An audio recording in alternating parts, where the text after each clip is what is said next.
Okay, yan. So, welcome back to Janet and Janet. At Japan na lang. J pa rin naman.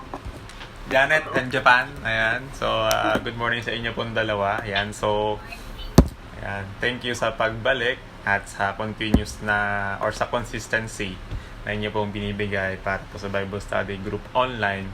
Ayan. At ganun pa man po ay very thankful and grateful po ako sa inyong consistency na inyong ginagawa. Ayan. Thank you po. At syempre, ang ating pong schedule ngayon ay ating ika-17th na Bible study for this 2021 na taon. Ayan. Shift po muna tayo sa online.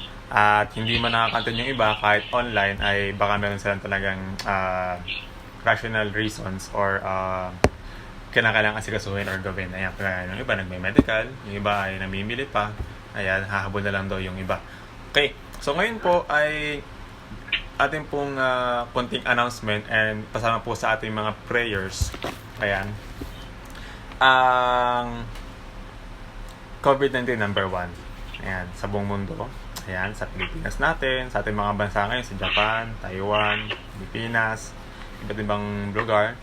Yung pong Afghanistan na until up to this day, up to this moment po ay Taliban group pa rin ang nagpapatakbo. Yan. At nagkakaroon po ng sinasabing ipapa-impeach daw yung si President Biden ng President ng US. Yan. Dahil daw po sa pag-iwan niya sa bansang Afghanistan. Sa pag-withdraw niya ng puwersa niya doon. Kaya mas madaling na conquer ng Taliban ang US. So, ang daming galit sa presidente ng US ngayon. Hindi lang mismo Afghanistan people, pati yung mga katabing bansa at pati sa buong mundo po na syempre hati ang opinion niyan. Yan, ganoon pa man po ay talagang malaki rin talaga yung impact ng pag-alis ng US sa Afghanistan. Kasi for 20 years, ayan, ang Afghanistan po ay tinulungan ng US para makabangon, magkaroon ng economy, government. Kaso lang po, ayan, upon leaving, hindi pa rin talaga naging independent or nagkaroon ng autonomy or control yung government ng Afghanistan. And knowing na paglalo silang umalis ay magkakaroon ng total control ay nangyari pa rin talaga. So, masama talaga ang loob ng mga ibang bansa kay US President Biden. Okay?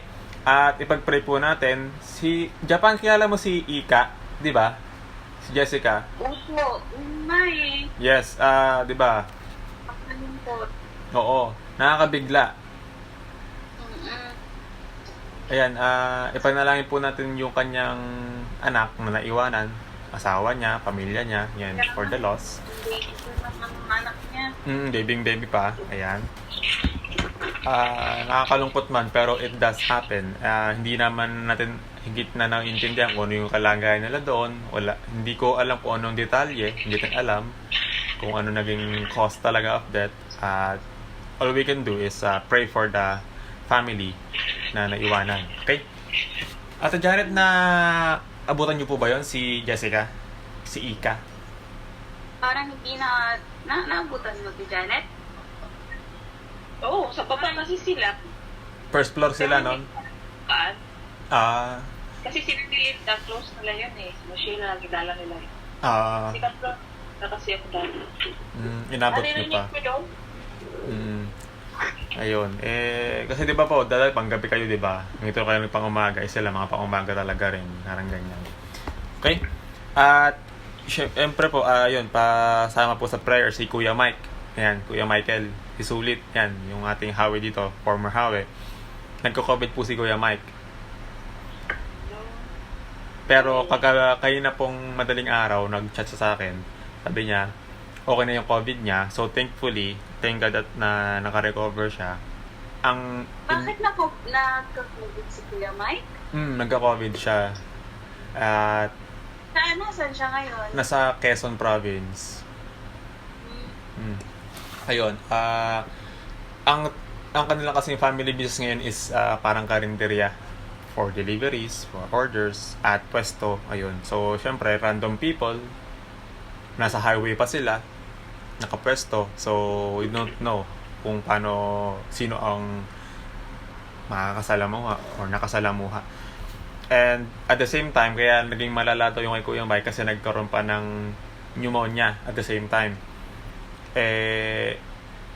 Ang problema, nung back before, a week ago, hindi daw makapunta ng hospital kasi punuan. Ayan.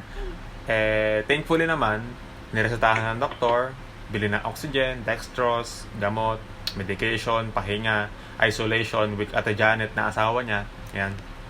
Okay naman na daw. Si Ate Janet naman, even though walang vaccine, si Kuya Mike din kasi walang vaccine, si Ate Janet ay cleared naman sa swab test. Negative naman so far. And Kuya Mike, negative na rin sa COVID-19 and pahinga na lang daw kasi naka-recover na din from pneumonia. So, yun. Pasama po sa prayer yung kanilang continuous pa na pagplakas. Wala. Okay? Sa ating pong pag-uumpisa ay buksan po natin yung ating Bible or Bible application sa Proverbs or mga kawikaan sa Tagalog. Proverbs or mga kawikaan sa Tagalog, sa Old Testament po siya. Old Testament. Book of Proverbs or mga kawikaan. Chapter 3. Ayan. Chapter 3, verse 1 hanggang sa mga sumusunod po ating pong balikan at pakinggan.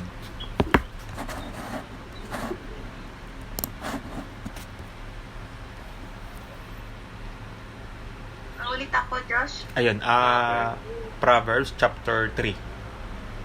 Chapter 3. Ayan, chapter 3 verse 1 tayo mag-umpisa. Ayan. Okay, Ate Jared, okay na rin po? Ayan, so basahin ko po sa Tagalog. Ayan.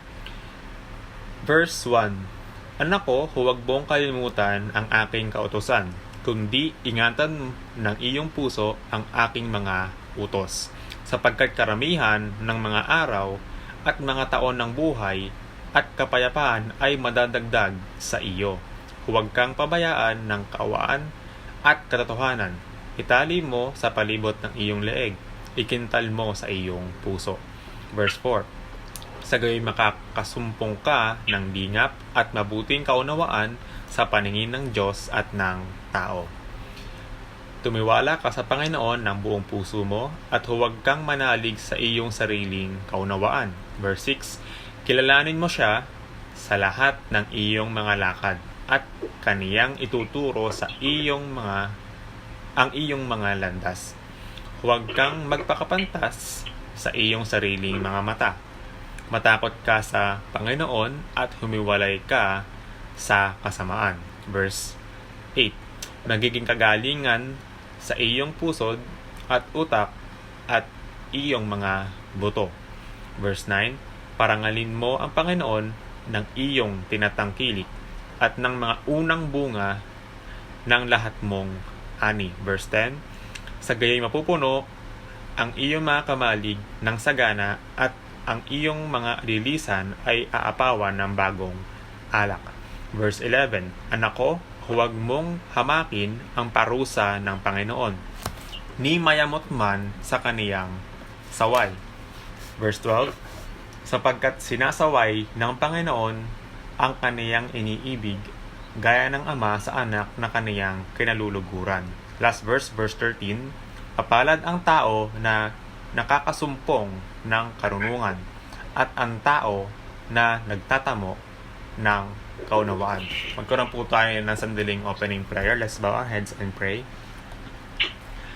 Panginoon namin Diyos sa mga pangyarihan sa lahat, salamat po sa inyo sa isang magandang umaga. Salamat po Panginoon sa nakasama ko this morning si Ate Janet and Janet from Japan.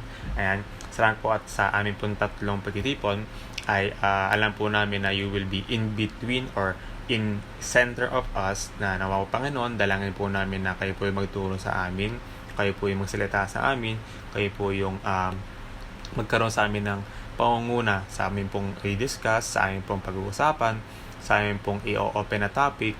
Kayo po ay mabigay din Panginoon ng pag-iingat sa mga susunod pa or hahabol sa amin pong online discussion. Nawa po rin po Panginoon, hindi man po namin kasama yung iba, ay susunod po ay amin po silang muli ng makahalubilo or maka-join sa aming pong Bible Studies. Panginoon, sa inyo po ang dalangin, sa inyo pong pasalamat sa pangalan ni Jesus. Amen.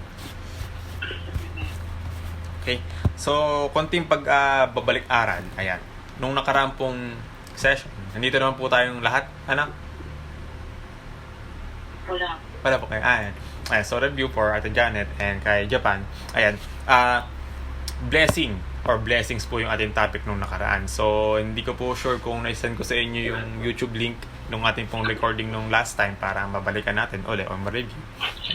Ganun pa man po, ang ating pong blessing or blessings na discussion nung nakaraan ay naging reference po natin yung Bible story nung The Good Samaritan. Ayan. Good Samaritan. Ayan. Lahat naman po tayo, honestly, hindi na bago sa atin yung pandinig. Pero muli po natin binalikan kung ano po yung mismong pagkakakwento ni Jesus Christ. Kasi si Jesus Christ po talaga yung naging narrator or nung narrative. Or siya yung naging storyteller nung story. So kaya pa man, ang ibig sabihin nga nung ating story na yun ay being a blessing is not just what we receive. Ayan, na hindi lang yun sa ano meron tayo na gamit, ano meron tayong pagkain, ano yung gamit, ano yung mga privileges na natatanggap natin. Pero we emphasize that yung tumulong sa Samaritan, siya yung pinaka naging blessing. So dito, tao yung naging blessing. So it's a reminder uli sa atin that we should be the very blessing that God will use for someone in need. Ayan.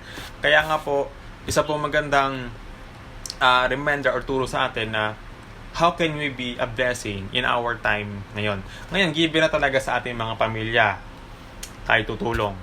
That's a form of blessing. Papadala tayo ng remittance bilang mga OFW sa ating mga magulang. Susuportahan natin sila sa kanilang pangangailangan, sa kanilang monthly payables, bill ng kuryente, bill ng tubig, di ba?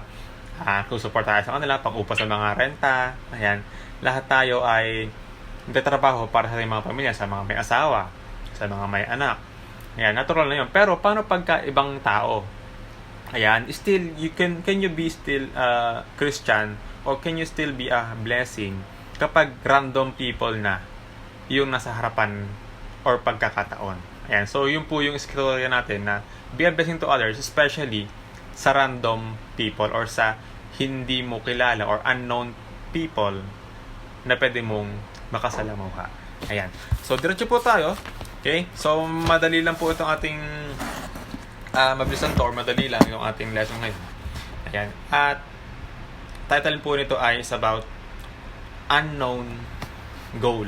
Ayan. Unknown at goal. Ayan. So, Japan. Ano po sa iyong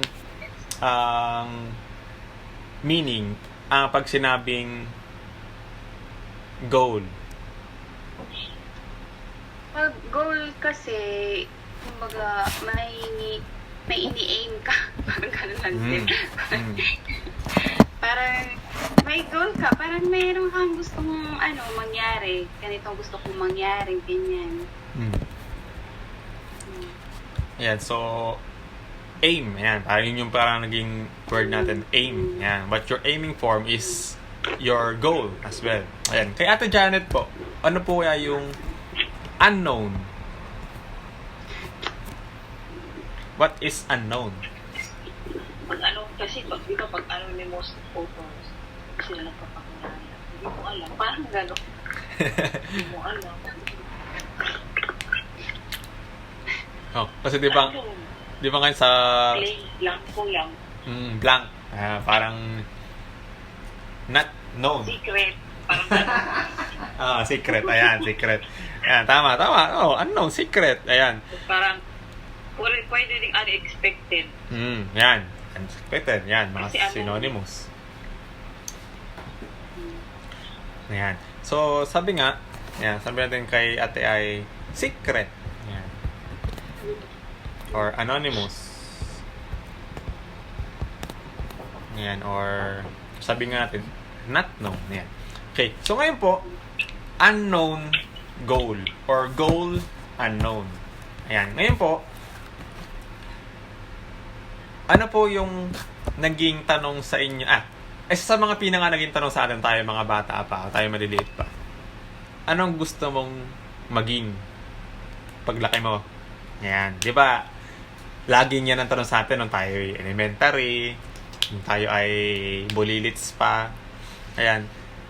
Ano po yung kadalasang sinasagot nyo, if you could remember, ano yung gusto mong maging paglaki mo? Ayan. Kasi isang former goal yun di ba? Ayan. Sa Japan muna. Hindi ko na maalala. Di mo maalala. Marami akong gusto Sige, try lang. Kahit ano. Dami kong gusto nun. Siyempre, bata. Kung ano yung nakikita mo sa TV. Gusto ko din maging ganyan. Gusto ko din magturo. Gusto ko din mag-travel. Parang ganun. Ano yung makita sa TV? Nakikita ba? Oo. Gusto mo rin maging... Gaya na gusto mo maging doktor. Gusto mo rin maging doktor. Ayan, kumbaga... Ayan. Kay Ate Janet, ano po yung sagot nyo pagka tinanong kayo ng bata kayo, if you could remember? Anong gusto mong maging? Teacher. Teacher. Sapol po, teacher talaga. Teacher talaga. Ba't po? Kasi nung bata ako, mahilig ako magturo-turo sa bahay namin. Parang... Meron kasi di ba dati yung booklet na yung abakada? Abutan mo ba yun? Yung kulay dilaw ang Yung page. abakada. Oo, yung kulay dilaw. Tinuturo ko yun sa mga bulili. Tapos nung na-realize ko nung nag-aaral na ako, ayaw ko na pala. Kasi ang hirap araw-araw pa naman Gusto ko ngayon maging teacher. Pagpagod na magtrabaho. Nakakapagod na rin kasi trabaho. Kasi, tinan nyo naman ngayon ng mga teachers. Hindi naman sa, Teacher, may summer May summer break. May summer work pa, may summer class din. Sila. Pero, kung government ka, maganda naman ang salary. Pero pag private, medyo mababa lang naman. Yan. Pero ganoon pa man, maganda rin naman ang teacher. Ako, gusto ko rin mag-teacher after ko mag-Taiwan. Yan. Isa yun sa mga na gusto kong maging goal. After kong makauwi, mag-aral ako ng units. Maging teacher. Kung sakasakay, kung loloobin. Yan, kung sasabihin naman ako, nung bata ako, anong gusto ko daw maging? Lagi akong nasasagot ng doktor. Doktor! Gano'n, doktor. Yung mahal yun, sabi ng mga magulang ko. Ayan. Ayun nga. Paglaki, ayaw na rin. Ayan, ayaw ko na rin mag-doktor paglaki-laki ko. Iba na lang. Oo. Kasi, di ba, habang tayo nagmamature, tayo bata pa, we don't know what lies ahead sa ating mga gustong goal. Kasi nga, unknown pa natin kung ano yung reality ng buhay na gagalawan natin as we grow older, as we grow more mature. Parang nung tayo ay bata pa, hindi natin higit na naiintindihan pa yung what's the world outside our home. Ayan, ano yung ginagalawan ng ganoong bagay, ano yung mayroon sa ganoong field ng trabaho. Ayan, hindi pa rin talaga alam. Kaya nga sabi, unknown. Yan, ngayon po, meron tayong isang story.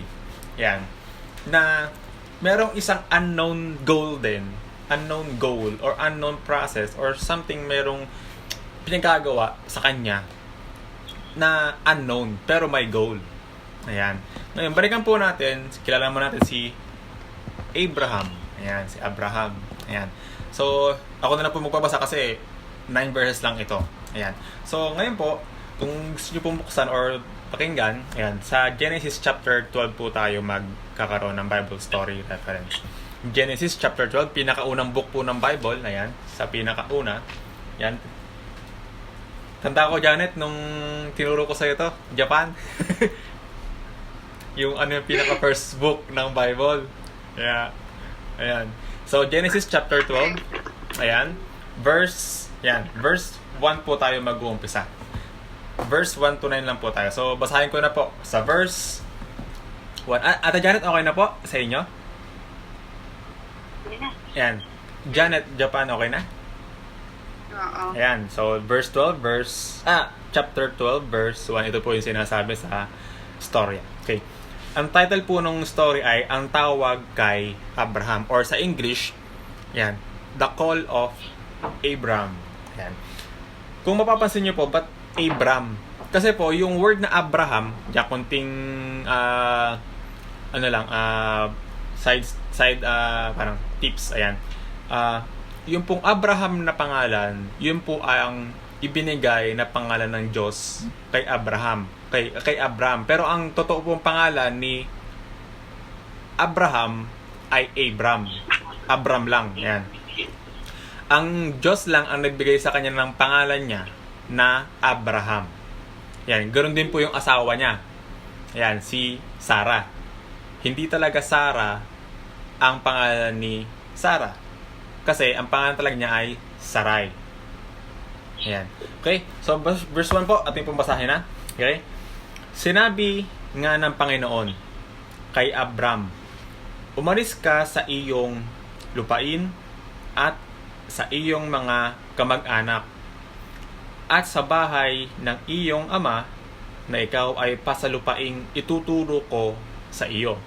So ngayon, si God, kinausap niya si Abram. Sabi niya, alis ka dyan sa lugar mo. Alis ka dyan sa bahay nyo. Alis ka dyan sa address mo. Alis ka dyan sa hometown mo. Alis ka dyan sa province mo. Punta ka doon sa ituturo ko sa'yo. And then, ayan, ano po nangyari? Ba't kaya ganun ang order ng Diyos kay Abram? Verse 2. At gagawin kitang isang malaking bansa, at ikaw ay aking pagpapalain, at padadakilain ko ang iyong pangalan, at ikaw ay maging isang kapalaran. So, pabasa po ako ng English. Okay lang? Kay Japan? Sa English po. Verse 2, no? Verse 2. And I will make of thee a great nation, and I will bless thee and make thy name great, and thou shalt be blessing. Ayan.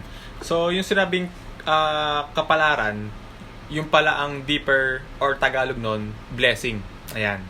Okay?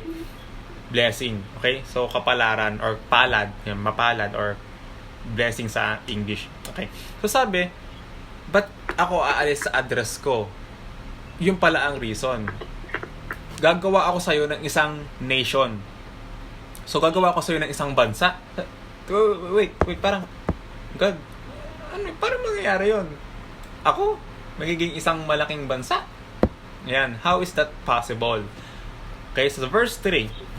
Verse 3, at pagpapalain ko ang mga magpapala sa iyo, at susumpain ko ang mga susumpa sa iyo, at pagpapalain ko sa iyo ang lahat ng angkan sa lupa. So there was a promise given. And I will bless you. Don't worry, I will bless you. I will curse yung mga kalaban mo. Kung sino man mag-persecute sa'yo, ika-curse ko yon, kakalabanin ko yon, iingatan ka sa doon. Kaya huwag ka mag-alala, I will bless yung angkan na pinapangako ko sa'yo ngayon. Basta umalis ka dyan sa kamag-anakan mo. Alis ka dyan sa mga parents mo. Alis ka dyan sa bahay mo. So, ba't kaya? Okay. So, verse 4. Diretso po natin. Kaya't yumaon si Abram. Ayan. So, in short, si Abram sumunod. Naging obedient agad.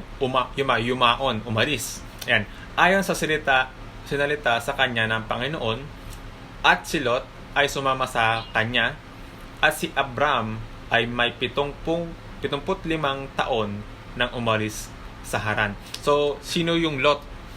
Si Lot ay yung pamangkin niya na lalaki. Ayan, pamangkin niya si Lot, kamag-anak niya. So, sabi niya, hindi naman siya sinabing mag-isa ka lang. Pwede isama mong asawa mo, di ba? Yung iba mong closest relative, pwede mong isama. Or yung mga kasama mo sa iyong sangbahayan, pwede niyang isama. At sinama niya nga, number 1, si Lot, yung kanyang pamangkin na lalaki. So, ang Lot po pala ay talagang lalaki ang pangalan. Lalaki na pangalan. Okay. At si Abraham, 75 years old na rin nung umalis or inutusan ng Diyos na umalis sa kanyang bahay, sa kanyang tahanan. 75 years old, matandaan na talaga. Okay? Pero, kung ating pong babalikan noon, ang 75 ay talagang malakas pa ang katawan. Kasi hindi naman po kagaya ng generation natin ngayon na talagang in 75 talagang very old na talaga physically. Pero noon, kapag 75 ka, napakalakas pa ng iyong katawan. Okay, kasi po doon, wala pang mga McDo noon, wala pang mga Jollibee noon, wala pang mga junk foods noon, wala pang mga chemicals noon, wala pang mga iba't ibang preservatives sa mga pagkain noon. Kaya talaga ang katawan ng tao tumatagal ng hundreds of years. Okay, ayan. Okay, so verse 5, ayan. Isinama ni Abram si Sarai na kanyang asawa. Ayun.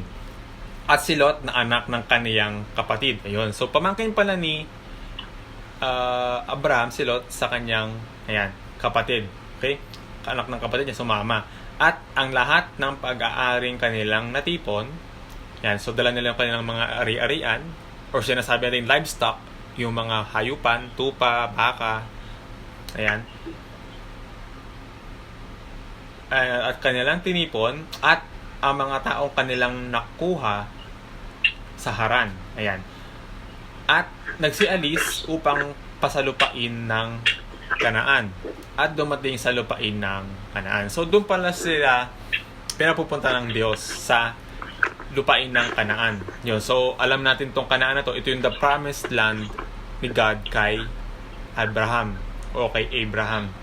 Ayan. Yung Kanaan. At doon daw sila lilipat. Doon sila maninirahan. Okay, so verse 6, at naglakbay sa lupain si Abram hanggang sa dako ng Sikem, hanggang sa punong ensina ng More. At nooy nasa lupaing yaon nasa lupaing yaon ang Kananeo. So pag sinabing Kananeo, yun yung mga tao na nakatira sa Kanaan. Ayan. So Canaanites of Canaan. Ayan. So kung Pilipinas, ang mga tao doon kung tawagin ay mga Pilipino. Ayan. So kung Kanaan, Kananeo. Ayan. So meron palang tao na sa Kanaan na sinabi ng Diyos na pupuntahan nila. May mga tao na doon na nauna sa kanila. At sa verse 7, at napakita ang Panginoon kay Abraham. So God appeared to Abraham at nagsabi, sa iyong lahi ay ibibigay ko ang lupain ito. Yan. At siya ay nagpatayo roon ng isang dambana sa Panginoon na napakita sa kanya. So sabi nga, yun yung pangako pa ni God kay Abraham na yun daw kanyang yung pagpapalain siya, ayan, at doon sa lupain na yun talaga sila maninirahan. Yan. Okay, sa verse 8, diretso po natin. At mula roon ay lumipat siya sa bundok na nasa silanganan ng Bethel.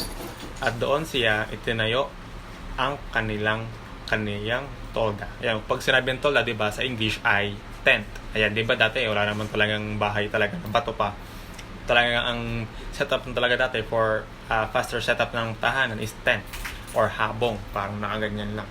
Okay, so verse 8, diretso po natin, nananasa silanganan ng Hai at siya nagtayo roon ng dambana ng Panginoon at sinambitla ang pangalan ng Panginoon. So nagtayo si Abraham daw doon, yan sa kanilang upon their stay sa isang part ng Lunghai. Ayan, kung tawagin sa English ay AI, sa Tagalog ay HAI. Ayan, doon sila nanirahan at nagtayo doon ng dambana or parang sabihin natin na dambana, parang dalanginan. Ayan, dalanginan para doon niya i-serve si God or doon niya i-worship si God. Okay, so verse 9, tapusin na po natin. Ayan. At si Abram ay naglakbay na nagtuloy sa dakong timugan. So, upon sa Canaan, yun, parang iniikot nila yung buong Canaan. Ayan. So, sabi nga, doon sila nag-stay. So, si Abraham, mapapansin natin na very obedient siya sa Diyos. Na sobrang obedient siya na wala siyang ibang question. Kapag sinabi ng Diyos, gagawin niya kaagad. Wala siyang dalawang salita. Wala siyang doubt. wala siyang duda, wala siyang pag-contest kung ano man yung sinasabi ni God na instruction sa kanya. Okay, so ngayon, kapag sinabi nating unknown goal, ayan, sa ating buhay, ang naiisip natin, kapag sinabi nating unknown goal, minsan, ang naiisip natin is, paano natin magiging achievement ang isang goal na hindi naman natin alam. Yan, ganoon nga. Sabi nga natin, ba't nagtanong ako kanina, anong gusto mong maging nung bata pa tayo? Sabi nga, nung tayo bata, hindi natin alam kung ano talaga yung meron sa ating mga ambitions. Pagiging teacher, pagiging doctor. Hindi natin alam kung ano talaga yung meron sa ganoong nating gustong marating. Pero, kapag ang Diyos ang nagsabi sa atin ng isang goal, ng isang aim, yan, hindi na ito magiging unknown, kundi magiging sure na ang magiging resulta. Yan. Kaya nga po, sa pagiging Christian living natin, or magiging Christians, pagiging believer, pagiging follower, pagiging Christians natin, pagiging in a member ng ating churches. Ayan, meron tayong kanya-kanyang goal. Ayan. Ngayon, ano ba ang goal ng isang Christian? Ano ba ang goal ng isang believer? Ano ba ang goal ng isang follower ni God? Para po sa inyo, ano po ba talaga ang goal ng isang believer ng Diyos?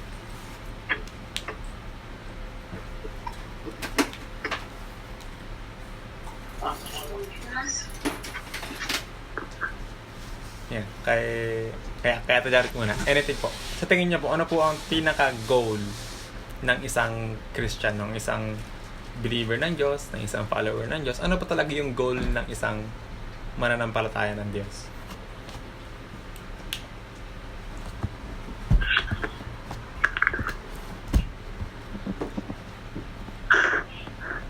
Malawak.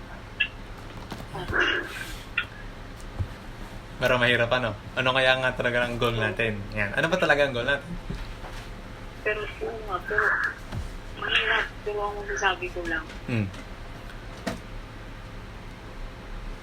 parang to follow Jesus, follow what is right, to spread Christianity and believe of Allah. Ayun. Ayun. Follow God's parang mahirap. Hindi ko ma-explain lahat. Ayan. Sabi nga natin, ayan. Ang pinaka goal ng Christian, minsan ay nalilito tayo. Ayan. Given niya sa atin lahat. Ayan. Kahit ako, talagang, ano ba talaga ang goal ng isang Christian, ng isang follower, isang believer, ng isang mananampalataya ng Diyos? Ayan. Yung ba ay nakikita sa aking mga possession na Bible? Kapag ba sinabi kong may ganito na ako, talagang Christian na ba ako? Ayan, kapag ako ba'y sinasabi kong darasal ako, sasabihin ko ba talaga na ako Christian na? Talagang yun ba talaga ang goal ng isang Christian? Kapag ba ako wala yung pumupunta ng churches, ako ba talaga ay isa ng Christian? Ayan, naiintindihan ko na ba talaga yung word na pag sinabing believer, follower, or pagkakaroon ng Christ-likeness? Malalim po talaga ang meaning nun. Yan. So, pagiging believer, kasi minsan, ang pagiging believer, sobrang lawak po talaga ng sakop. Yan.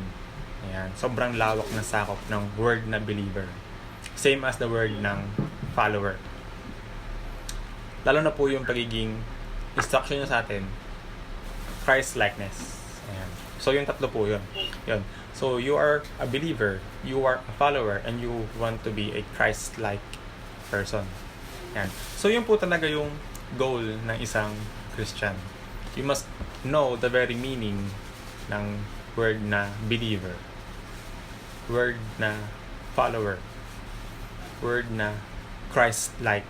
Kapag sinabing Christ-like, dapat you are imitating, you are copying what God or what Jesus is teaching into your own life.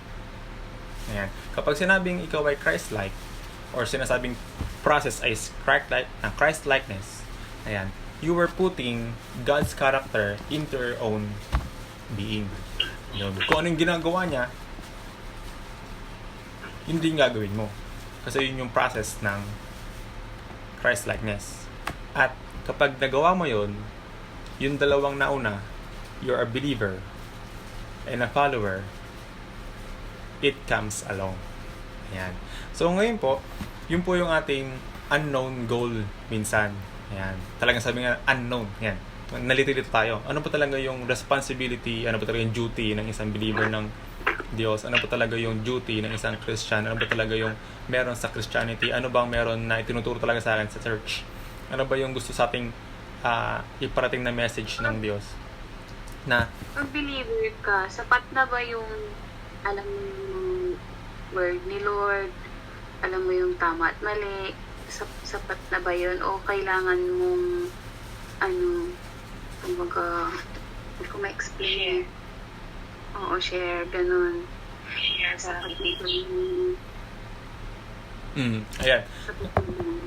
Yan. So, maganda yung tanong ni Japan. Yan. Okay. So, is it enough na you're doing, alam mo yung tama, alam mo yung mali? Pero, ganito kasi yan. Parang, ang isang Christian, yung isa talagang totoong mananampalataya, merong commandment sa atin. May commandment sa atin from the book of Bible na after you lead another one. And after you, then train another one. And then the other one you trained, you will also train another one. And the trained one will keep on passing on. Ayan. So, kung ikaw, yan, na-save ka na by God's grace. And that's yun na yung katapusan. No, hindi. Kinakailangan magpatuloy ka at i-share mo talaga sa iba. Kasi meron pong Bible verse sa Book of Isaiah na responsibility natin ang mga puwang na upuan sa ating simbahan. Ayan. So, kumbaga, it is our duty na yung mga spaces na yun, may tao dapat doon. So, it means God is making the use for you na i-share kung ano yung meron ka na ngayon. Kung binago ka na niya, kung nabago ka na niya, now, ipasa mo naman sa iba. Ikaw naman ang maging paraan ng Diyos para ma-reach out yung mga hindi pa nakakakilala. Ayun. So, yun po yung I guess na possible na isang sagot doon. Ayan. Kasi ang ating salvation, ayan, it is always there. Ayan. Ang ating salvation nandyan. Pero, may sinasabi minsan na once saved, always saved. Ayan. Siguro na-encounter natin yan. Pero the devil will keep on making you fall and fall and fall na palayo ng palayo sa Diyos. Kasi minsan, ang nagiging Minsan, gusto mong mag-share, pero imbis na ikaw yung makahikayat, ikaw yung masama. nahihirapan. Parang, dahil ayaw nila, dinidecline ka, ikaw na lang yung hinihila. Minsan parang ganun kasi, imbis na ikaw ang manghila, ang hikayat, ikaw ang naghihikayat. Parang, minsan parang napaka-guilt, ang laking guilt pagka ganun. Ayan.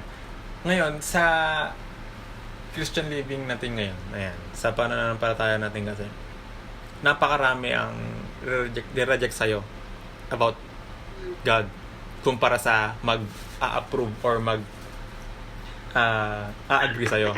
Ayan.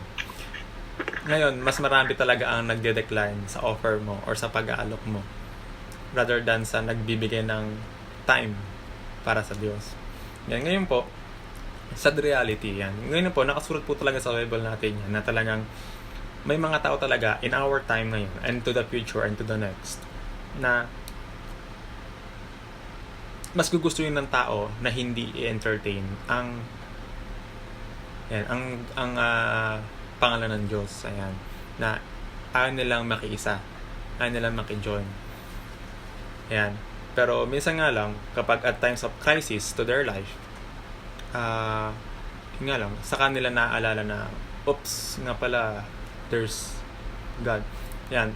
Na sa atin naman, kung meron tayo mga ganong nakikilala, kasi ako, marami na rin akong times na reject sa invitation ko for the Bible study. Marami na akong pagkakataon na, kunyari, sinesendan ko ng daily Bible verses. Yan. Minsan, kinabukasan, or the next moment, or the next time, ganon, left the group, or hindi ko na siya ma-chat. Ayun. Parang binablock ako ng ganon. Or, yun nga, parang nire-reject na yung next future na suggest ko. Marami talagang rejection sa mangyayari. Yan, kaya yung kay Janet sa Japan, ayan, marami na talagang ganyan. Which is, yun yung persecution din ng tao sa atin. Yun yung mga generational persecutions sa mga Christians. Ayan, isang paraan niya ng persecutions. Na, pero expect na natin yun. Na talagang mahirap mag-invite.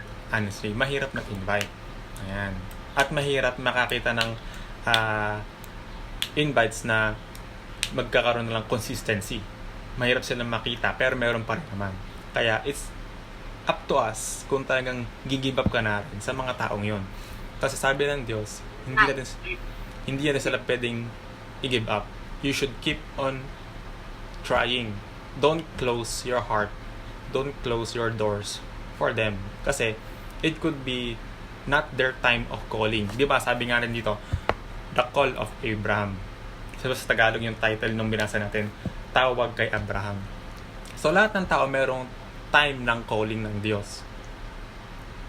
So, maganda ipasok to ngayon dito na it could be na sa pag-i-invite mo sa kanila, tatatak sa kanila yun eh. It will remain on their head, in their mind na, oops, si ano nga pala ay ganito. Oops, si Janet nga pala ay ganyan. Maybe this is about time because I am facing hard times ngayon. Maybe she can help me. Maybe they can still accept my turn around na, okay, please, tulungan mo akong maturuan. Tulungan mo akong madala dyan. Tulungan mo akong ma-remind about God. I want to learn. I want to grow. Can you help me? Kaya nga, huwag natin sarado yung pinto sa kanila. Batiin mo pa din. Hindi man sa pagkakaroon na ng Bible studies or ng church, hindi man doon na topic. Pero, stay in touch with them. Don't leave them behind. Yan, kumaga. Huwag na natin silang ikaw kundi na, kumaga. Stay open, stay waiting, patient to them. Kasi patience din talaga naman ng very patient talaga sa atin ng Diyos. Siyempre, dati rin, tayo rin ng tumatalikod talaga sa kanya. Nilalayo natin si God. Pero, it could be their own struggle sa ngayon. Pero they will have their own calling. Maybe not now. Pero ang mahalaga, ginawa mo yung part mo. Yun ang importante doon. Ginagawa mo yung part mo for you to reach them.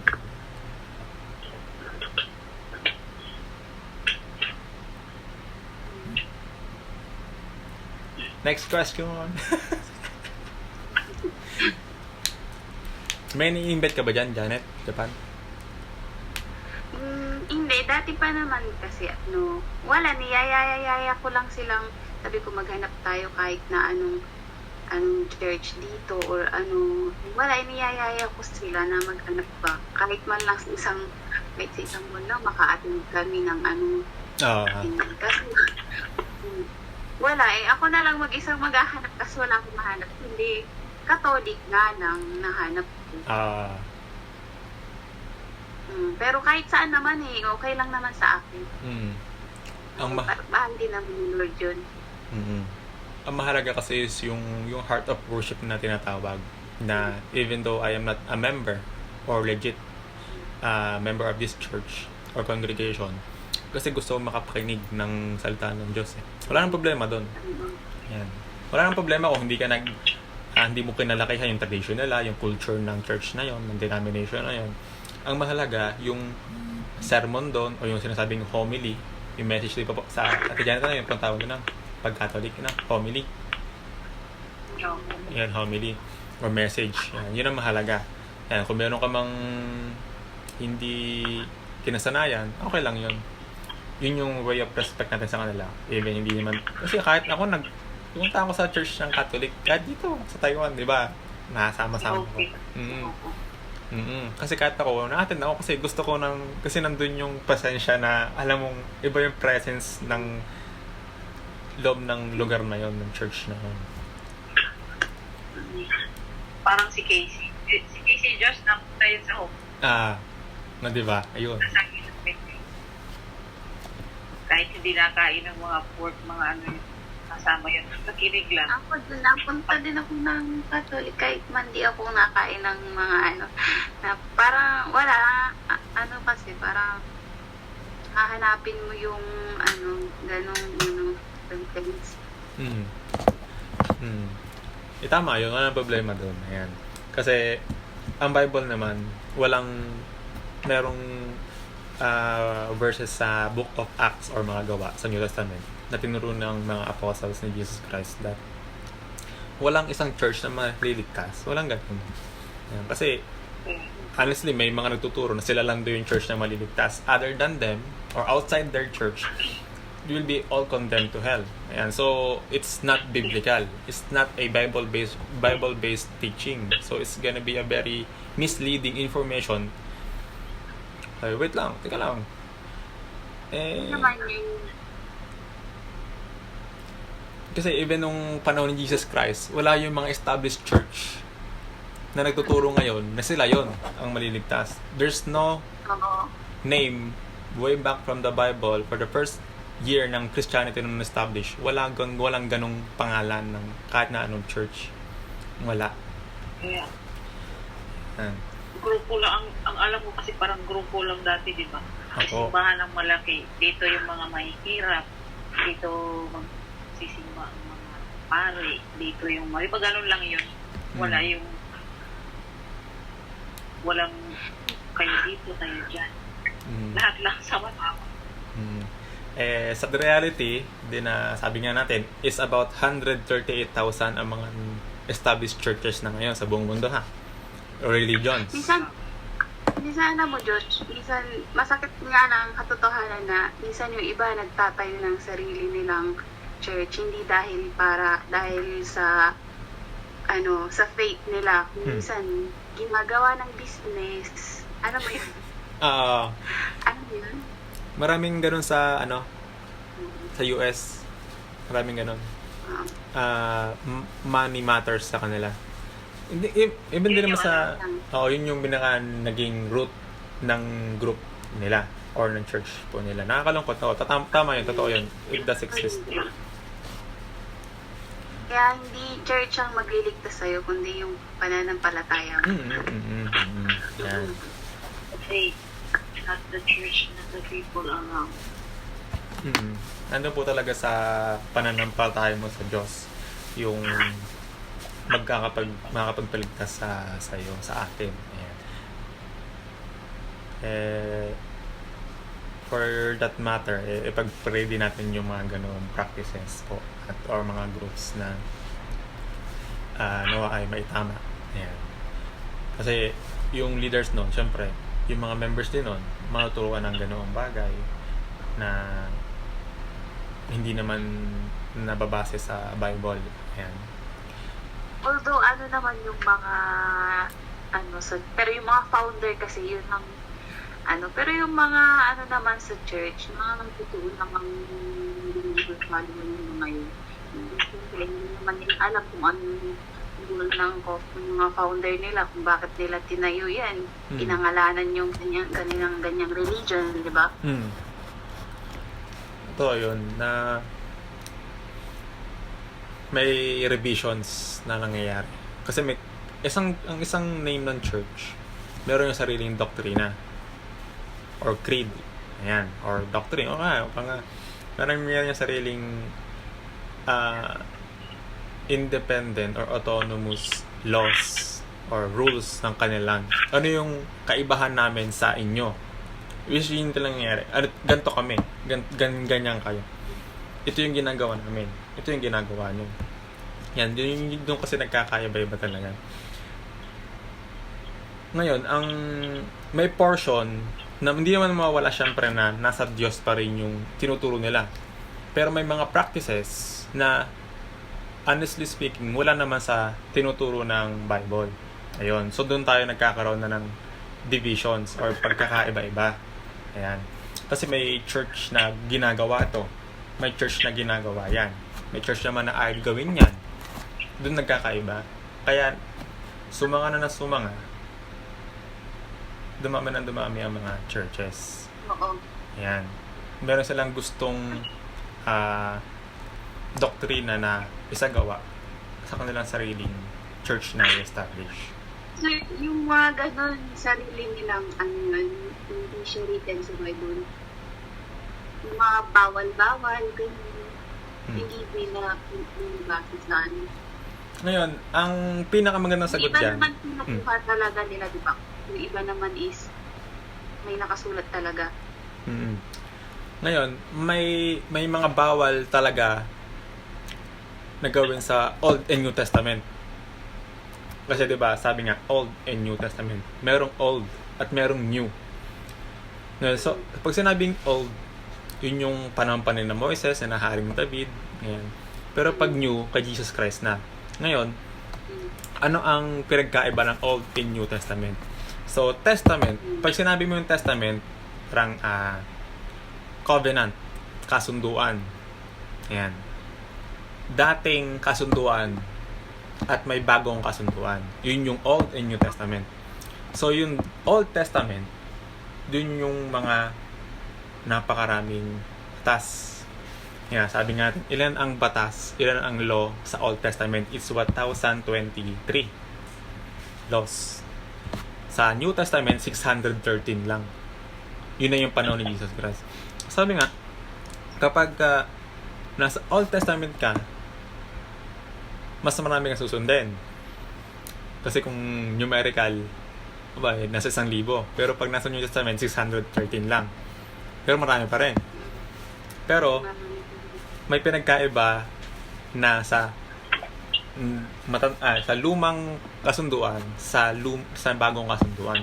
Marami nang tinanggal sa New Testament from the Old Testament. Yan, isang example. Ano yung mga bawal ng Old Testament? Hindi na bawal sa Old Testament, pwede naman sa New Testament. Ayan. So marami. Kagaya ito, isa example, pinaka-the best example siguro. Hindi mo na kailangang magpatay ng any kind of hayop for you to be forgiven. Old Testament, gagawin mo yan. New Testament, hindi na yan ginagawa. Up to our time na yan. Kasi nasa panahon tayo ni Jesus Christ. Kaya nga tayo nakataon ng 2021. Kasi yung year natin, in the years of Jesus Christ. So we will follow the teaching of Jesus Christ or New Testament. Yan. Kasi kumbaga, ang New Testament is about 2021 years old. Yan, doon tayo nakataon. Yung mga AD, Anno Domini, in the years of Christ. Yan. Isa yung example. Ngayon, may mga bawal noon na pwede na rin ngayon. Janet, ikaw yung Adventist? Japan? Ngayon. Kapare mo si Ate Joanne. Joanne? Ng picture room. Tandaan mo pa? Si Joanne Balane. Oo. Ayun. Same mo rin si Casey. Adventist. Mga Sabatista. Tama ba? Ayun. Nagtanong sa akin si Casey nung nakaraan. Hey Josh, paano yung bawal namin na kumain ng karne ng baboy?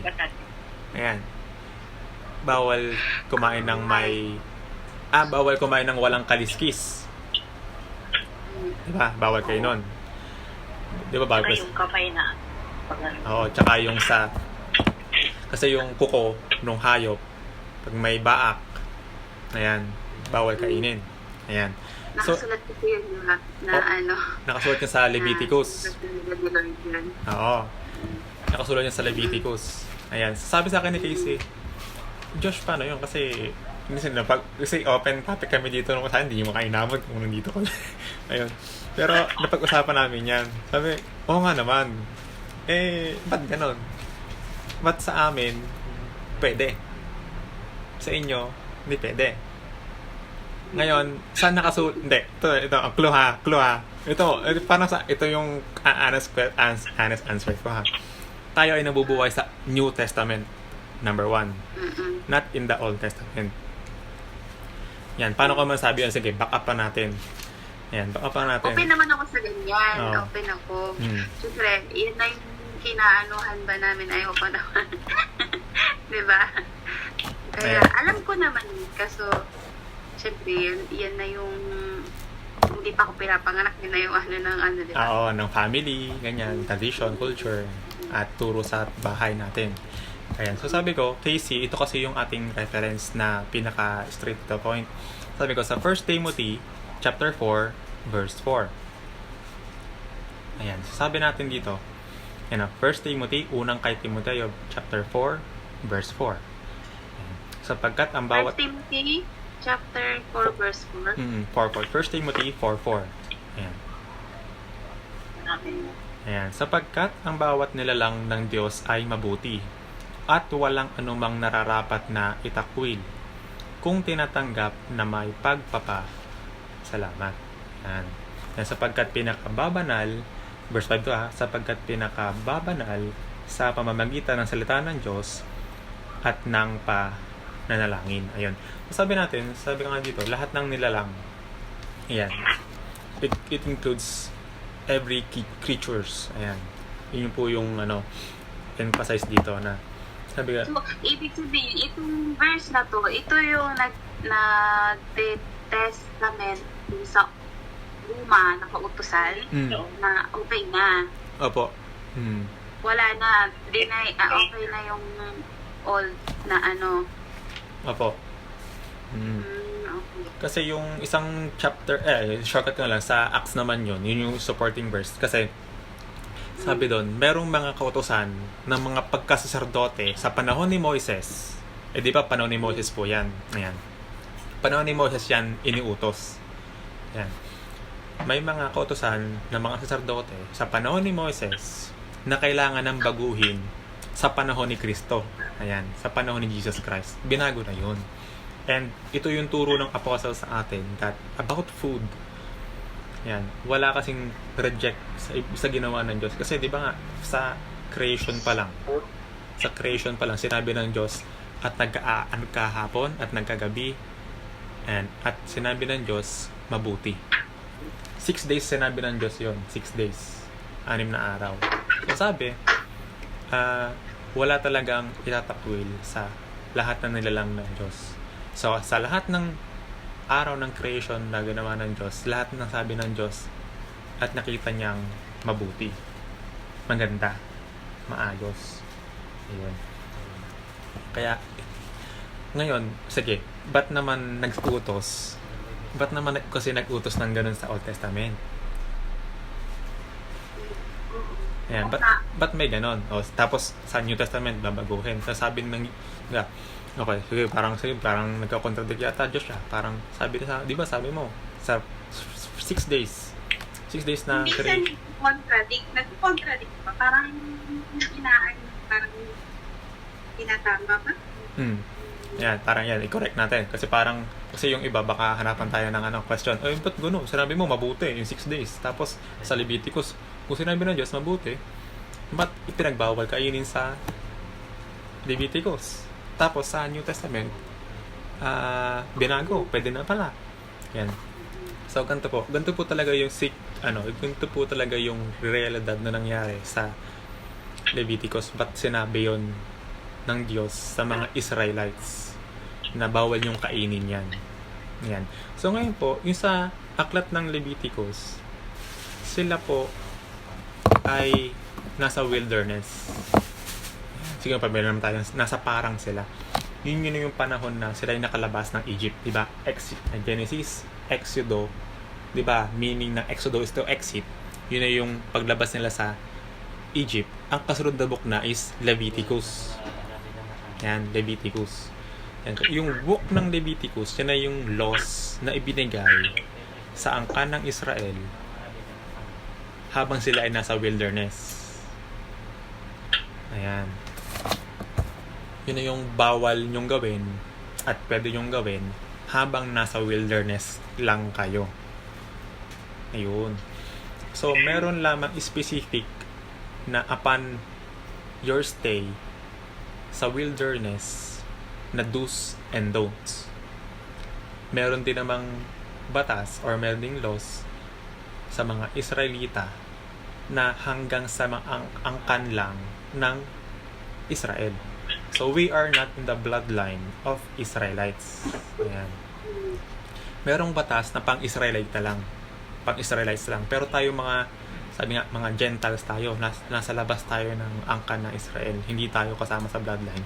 Meron sa ating hindi naman kasama sa kanila na nasa loob ng angkan ng Israel. We are separated with the bloodline of being a Jew, being a Hebrew, being Israelite.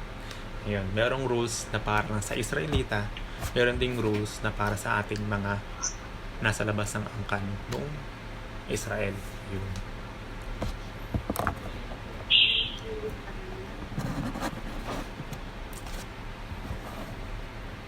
Additional? Parang yung mga hindi kumakain, parang yung mga old mga old Honestly, believers. sa totoo lang, Ah. kasi kami bawal ganyan. Since nagtalam ako sa internet na tinitestify na itong tupay na Ba nakain ka? Nakain ka? Nakain ako. Hindi ko na nga lang sinapaalam. Kasi pagalitan ka. Ayan. Pero as for your own analogy, yan, kasi matitimbang mo sa puso mo yan, sa isip mo, tsaka siyempre sa iyong faith. It does make sense kasi meron tayong mababasa sa Bible na malino naman dito na pwede pala. Kasi nga, ito yung sabi mismo ng mga apostles. Kasi in the years of Christ tayo, yun. Stick tayo sa anong tinuturo. Nauna ba ang Leviticus sa Timothy, no? Apo, nauna. Ang Leviticus ay nasa Old Testament. Kasama. Sa old siya, kaya Ang Timothy, New. Ayan. Separated sila ng napakalaking interval ng taon. Hundreds of years ang pinagkaiba nun. 100 years. Ayan. I mean, about thousands of years yun. About 4,000 years ang gap nung book ng Leviticus at Timothy. Nasa about 4,000 years ang gap. 4,000 years. Napakalaki po ng diferensya. Ayan. Okay. Additional po na question, answer. Nakatatawa ko sumagot ng discussion kasi mas marami tayo na discuss na para malinawan. Gusto itanong pero ba kayo na si Ate Chan? Day off niya. Hindi yung pang-umaga na ako. Hindi naman ako natutulog. Si Diyos lang. Hindi ka na panggabi? Hindi na. Parang si Cassie lang sabi kasi nag-message ako kay Cassie lang alas 5 sabi ni Cassie, ang aga mo naman gumising te. Congrats. 3 months na ako. 3 months.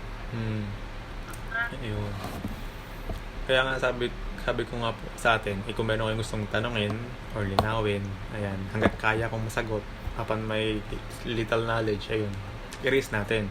Ngayon, ayan, maganda yung kay Janet na in-erase para in her own analogy after this conversation natin or after our sharing, ayan, meron ka ng excuse. Kaya susunod Diyos yung kakil natin yung i-share ko lang yung mo ba yung nasa Malaysia ko sinabihan ako ng isang Indian, di ba ang Indian Buddhist yun? Mostly pa Buddhism sila. Sinabihin niya ako, sabi niya, ano ba ang role mo sa mundo? Sabi niya. Siyempre in English niya, pero ang pagkaintindi ko kasi, anong role mo sa mundo? Trabaho ka, single ka, hindi ka ba nagbabasa na siguro ng batiin nila? Di ba ang sabi sa basahe, sa Biblia siguro, go to the world and multiply. Ikaw na sabi mo, para ka pang anak. Ginanon niya ako, pag uwi ko talaga iyak ako nang iyak. Sabi ko, yun ko talaga? Sabi ko,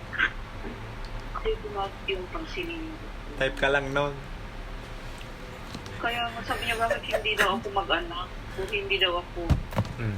Sabi niya, a woman daw is one. Kaya nga kayo nilagay sa buo para dumami ang tao. Paano ata yung testament na ginagamit? Oo. Kasi Old Testament yun eh. Kasi yun Kaya nga, yung utos pa kay Abraham at kay Eva. Tsaka kay yung sa Noah's Ark. Binanggit din okay, yun sa doon. Noah's Ark, Ayan. diba? Humayon kayo at magpakarami. Sabi ko, tama pala yung sinagot ko sa kanya. Dun- Kasi sabi ko, you're reading a old book. Sabi ko gano'n.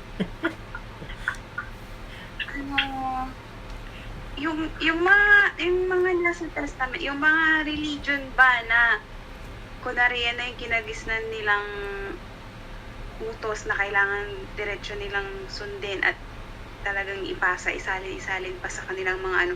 Since may New Testament, ano posibleng hindi nila nababasa yun?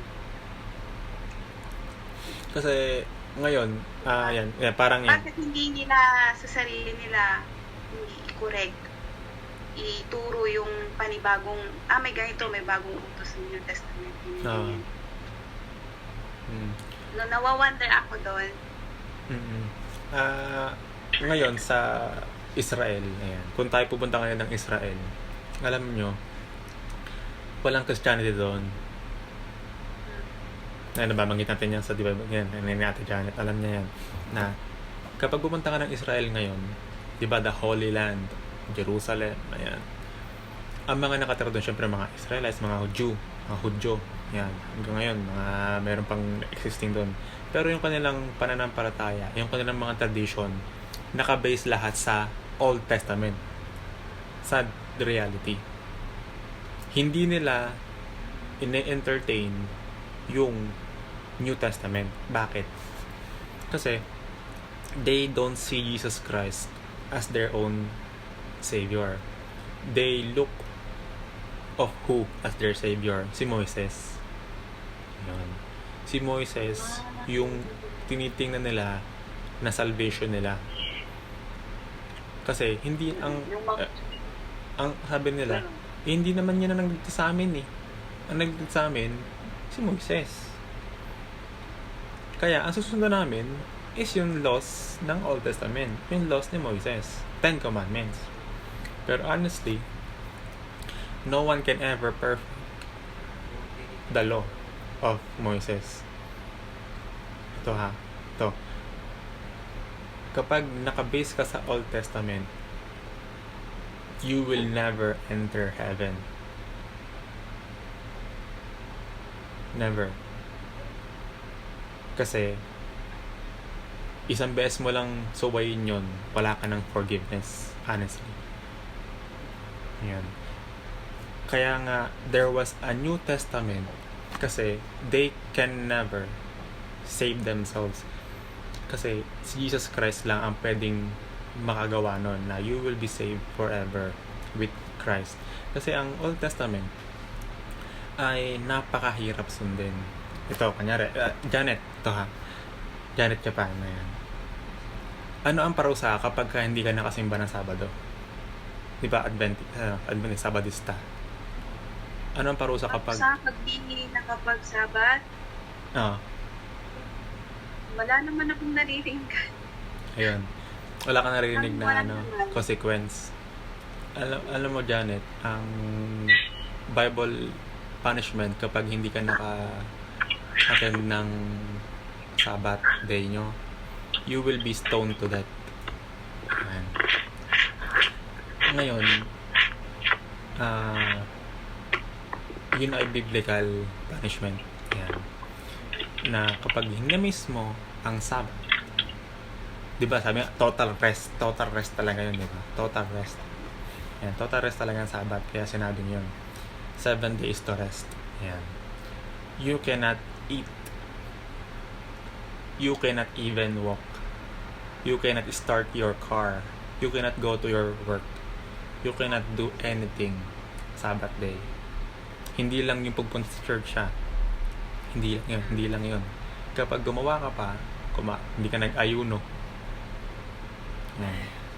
hindi ka nag-total idle sa buong araw na yun, it's a violation of that law. Kasi kung mapapansin natin, yung kwento ng yung isang mayamang lalaki na nagtanong kay Jesus Christ, yung guro, anong kailangan kong gawin para magkaroon ako ng buhay na walang hanggan? Familiar kayo doon, nasa Matthew yun. Ayan. Kung mapapansin natin, hindi sinabi ni Jesus Christ yung word na Sabbath. If we could look, hindi niya sinabi yung word na Sabbath. Ayan. Diba sa Old Testament binabanggit yon. Pero honestly, sa New Testament, you cannot ever find the teaching ng apostles or Jesus Christ mismo about Sabbath day. Yan. I-contest mo ako doon, okay lang. Pero I am telling you the truth that hindi tinuro ni Jesus Christ ang Sabbath day. Kasi even si Jesus Christ, kung maaalala mo, Sabbath day, pinagaling niya yung bulag. Sabbath day, pinagaling niya yung pilay. Sabbath day, pinagaling niya yung may ketong, parang may sa balat. Ibig sabihin, nag-work si Jesus ng araw na yun. So, he is the New Testament kasi. Kaya, he did revise the sinasabing Old Testament or yung dating kasunduan to his new. Kasi, alam mong mamamatay, nag-aagaw buhay ng tao, you will not even help him. You will not even heal him. Kasi sasabihin mo, ay, Sabbath day, hindi pwede. Nag-aagaw buhay na yung tao. Kaya, si Jesus Christ, alam niya yun. That they need a rest. At yung rest na ngayon na yun, yung rest na natin ngayon, Jesus Christ. Diba sabi nga, come to me, you who are weary. Kayo ng mga nagugulumihanan, kayo ng mga nangangapapagod, at bibigyan ko kayo ng kapahingahan. And Jesus is our rest ngayon. Yun. Kaya nga yun po yung kagandahan ng verse na yun. Na sa New Testament pala, ang rest na natin ay si Jesus Christ. Siya na pala. Kaya nga, we are resting to God's name, to Christ's name. Na siya pala yung ating total rest. Ayan. At hindi lang sa araw ng ikapitong araw. Ayan. Kundi every day of any week. Of every week. Ayan. Siya na pala yung ating total rest. Ayan. Kaya sabi ko nga, thank you sa pagtatanong, Janet, nandiyan pa. Ayan. Kasi na-discuss natin yung basics ng New Testament. Basic pa rin yan eh. Yan. Para mas nagkakaroon tayo ng chance to analyze kung ano yung tinitindigan natin. Kasi lahat ng church ang tinuturo tama. Lahat ng tinuturo tama. Pero hindi lahat tinuturo ang totoo. Okay? Ngayon, thank you sa inyo kasi bibigay kayo ng Adventist si Ate Janet sa Japan. Meron tayong Catholic na Ate Janet din dito. Natitimbang natin ano ba talaga yung sinasabi ng Bible. Kaya nga sinasabing Bible study. We should learn and we should discover the truth. Kasi yun yung gusto ni Jesus Christ. Ano yung katotohanan. Hindi lang yung basta tama. Ang gusto niya, yung katotohanan. Ayan. Kaya, yun. Thank you sa mga... Pag-interpret din. No? Saan? Pag-interpret ng utos o yung nilalaman ng Bible. So, syempre, sa sobrang lalim. So, ko alam kung sino at kung ano yung tamang dito, pag-i-explain, para ganon. Kasi mas kaya ako, pag nagbabasa man ako sa sobrang lalim, parang napapaano ako. Hindi na maintindihan. Totoo yan. Ganon din ang ulo. Totoo yan. Kung Yeah. kailangan mo nang talaga mag-interpret sa'yo, diba? Mm-mm. Magpaunawa. Mm. Napaunawa Yeah, kaya- ka ng Maganda rin Kaya na... nga ako nasali sa Bible study. Mm. Kasi pag ako magbasa, diba, sa sobrang lalim, te. Mm. Eh, ang Bible kong hawak, yung King James, hindi ko nga alam kung saan ko nalagay, eh. At dala mo sa Japan. Dala mo dyan sa Wala Japan. ako, pero nagkasakit kasi ako dito. Oh. Iba ang nag-ayos ng gamit ko ba? Pinag-ayos ako ng gamit. So, nakalagay lang sa maliit. Tinanong ko naman yung nag-ayos, pero wala naman daw siyang nakita. Siguro naiwanan na dun sa training center namin. Mm. Kasi, di ba, nag-training muna kami ng 1 buwan. Nagkasakit kasi ako doon kasi nabibilit kami ng araw. Tapos talagang sinabak kami sa exercise, push up. Hmm. Tapos, Ayos. tapos natakbo ng 1 oras, 2 oras. Ganun kami. kailangan Kaya, na kasi payat. ako, Mm. Yung pala ang naging buhay mo dyan at the first month sa Japan. Hirap, pag ano? lalaki kasi yung trabaho namin. C80 kayo ah. Ganun. Survive na. O, maputi na uli. Na-survive namin. Yun. Mm. Okay. Well, napapatapik lang ako sa ulo pag hindi maintindihan sa sobrang lalim. Mm. Pero nga, mahalaga, alam natin yung original or pinakamalalim na words. Pero hindi naman tayo pinagbabawalan na gumamit ng ibang translation. Kasi yung Bible app natin na ginagamit ngayon, yun yung Bible, King James Version din yun, Tagalog. Ayan. Problema lang kasi minsan kapag pinababaw na, sobrang namang bumababaw. Or binabago na talaga yung intended meaning. Kasi ang dami kong nakitang flaws ng NIV. Yan, Translation. Oo. Kasi honestly, delikadong version ng NIV. Kasi Nababago na yung talagang. parang nawawala na yung pinakamalalim na gustong ituro sa'yo ng Bible. Sobrang gaan. Ayan. Which is good din naman. Pero as for reference, it's good. For to understand lightly. Pero kung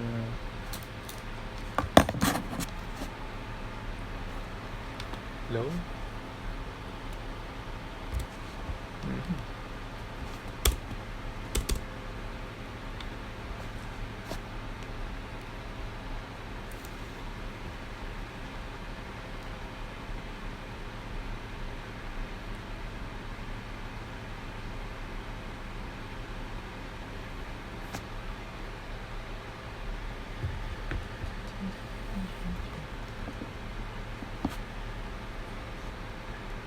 Hello? Oh, nandiyan pa. Hi. Nag-battery empty na yung Saan laptop. ka na napunta? Sabi ko nga. Battery empty yung laptop. Ayan. Ganun pa man. Ayan. Okay lang naman. Ayan, so marami tayong Q&A pero thankful ako kasi dumabo tayo ng ganito na active tayo sa Q&A.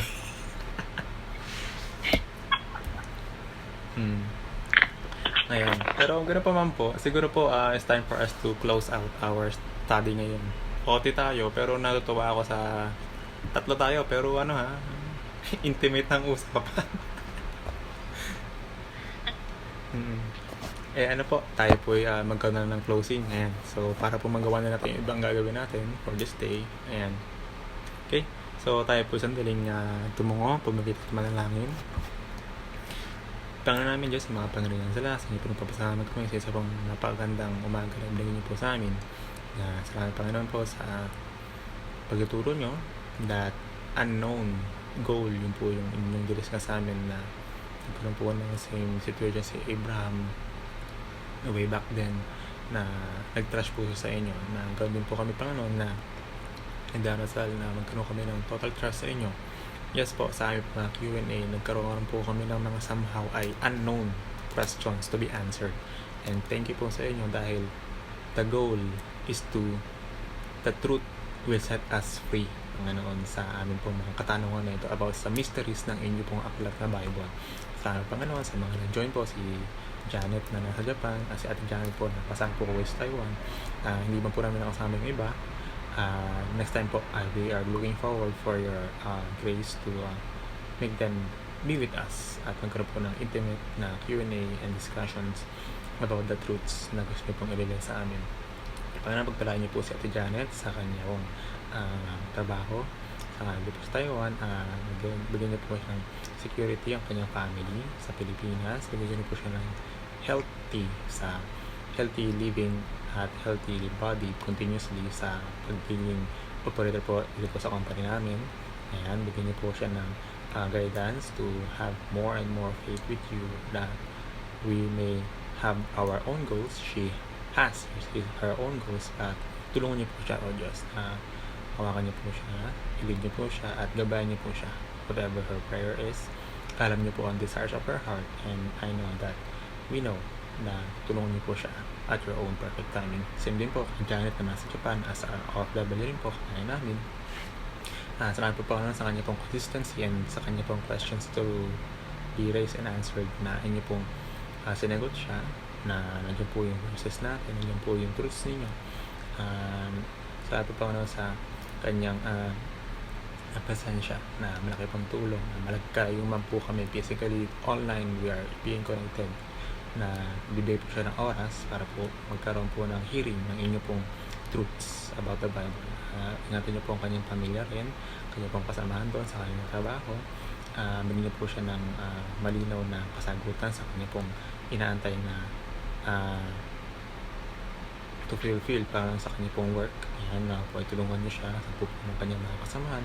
Kaya po bahala magbigay ng blessing sa kanila, sa kanya. Ayan, na bilang isang individual that making the best career of her na kanya pong magiging opportunities pa to the next life pa naman, to the next life pa beyond sa pagiging OFW pa naman.